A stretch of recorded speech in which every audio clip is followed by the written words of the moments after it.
James Alfred White, who would write and become famous as the author and vet James Herriot, was born in Sunderland, England in 1916 and grew up in Glasgow, Scotland, the only son of a ship plater and a dressmaker. Alf was really an animal guy from the start. As a boy, he would take his dog for walks in the Scottish countryside and watch it play with his friends' dogs. And later he wrote, "I was intrigued by the character and behavior of these animals. I wanted to spend my life working with them if possible." And then when he was 12, he read an article about veterinary surgeons and started to imagine having a career treating sick animals. 2 years later, in 1930, he heard the principal of Glasgow Veterinary College give a lecture at his high school, and that's when Alf decided he wanted to become a vet. It's worth noting that Alf's first tries at becoming both a writer and a vet were a little rough.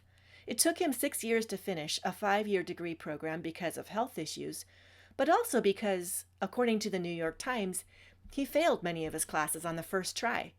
Surgery, pathology, physiology, histology, even animal husbandry, which he failed twice. Aren't you glad he didn't give up?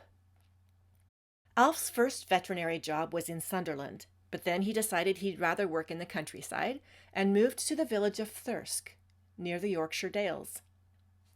There, a veterinary surgeon named Donald Sinclair was heading into service with the Royal Air Force. This was during World War II, and needed someone to see to all the local animals while he was away. And Alf White got the job. When Sinclair returned, he asked Alf to stay on, and the two worked together. In fact, aside from a stint in the Air Force himself, Alf White continued in veterinary practice for 50 years. During that time, of course, he got married. In fact, he famously took his bride out doing TB testing on cattle during their honeymoon and had a couple of kids. Here they are all grown up.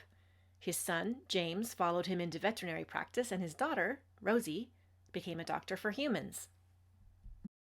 But as I said, while his veterinary practice grew and he fell in love with the people and animals of the Yorkshire Dales, writing success didn't come right away.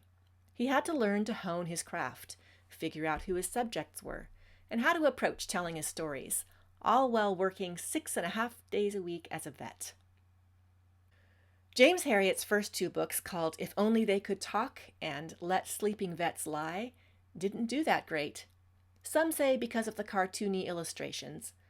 But after being combined, rebranded, and renamed as All Creatures Great and Small, a name taken from an old hymn, these stories were a huge hit. Now you might think his books are his biography, stories he wrote about things that really happened and people that really lived, but that's only partially true. He loosely based the cases and characters in his books on things that happened in the 1960s and 70s, although he set them during an earlier time period and of course renamed everyone and just about every place in the stories, even as we know, himself and his wife. Helen was really named Joan.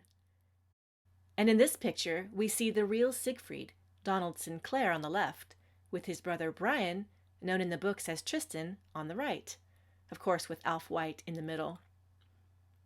As for himself, Alf needed a pen name because at the time, for ethical reasons, vets weren't supposed to promote themselves through any kind of advertising.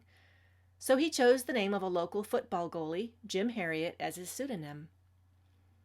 Most sources agree that the books are really novels rather than biographies, about 50% fiction. And James Herriot, the author, did well. His 8 books have sold 80 million copies worldwide and have twice been made into a television series.